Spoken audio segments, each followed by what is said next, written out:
इथे आपण डाळी घेतल्यात, मूग डाळ आणि तूर डाळ. तरी मी इथे प्रमाण असं घेतले की 1 वाटी मूग डाळ असेल तर अर्धी वाटी तूर डाळ घ्यायची. हे मी 3 पाण्याने स्वच्छ धुतली आहे. आता कुकरमध्ये टाकूया. डाळ शिजण्यासाठी पाणी ओतू. त्यामध्ये हळद, टमॅटो, थोडंसं तेल, मीठ हे छान मिक्स करून घेऊ आपण. झाकण लावून 3 शिट्ट्या घेऊया. आपल्या कुकरच्या शिट्ट्या होत्यात.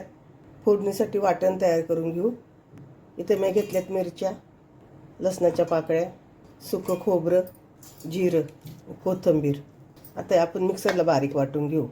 सुकंच वाटायचे, पाणी न टाकता. आपण कढई तापत ठेवली, त्यामध्ये तेल टाकले.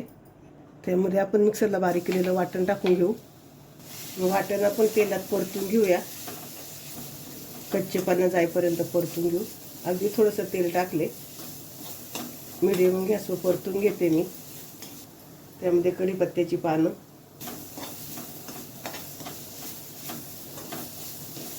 इथं आपलं वाटण परतून झाले.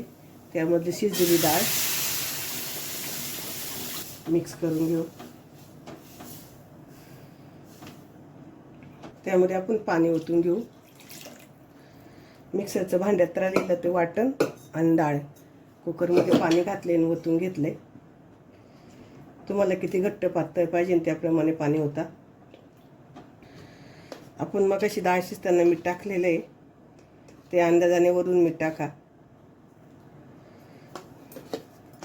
मीठ टाकून घेतले. मिक्स करून घेऊ आणि बारीक गॅसवर आपण 5 मिनिटं शिजवून घेऊ.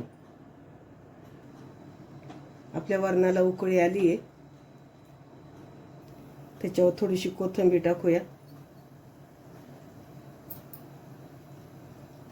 आणि गॅस बंद करू.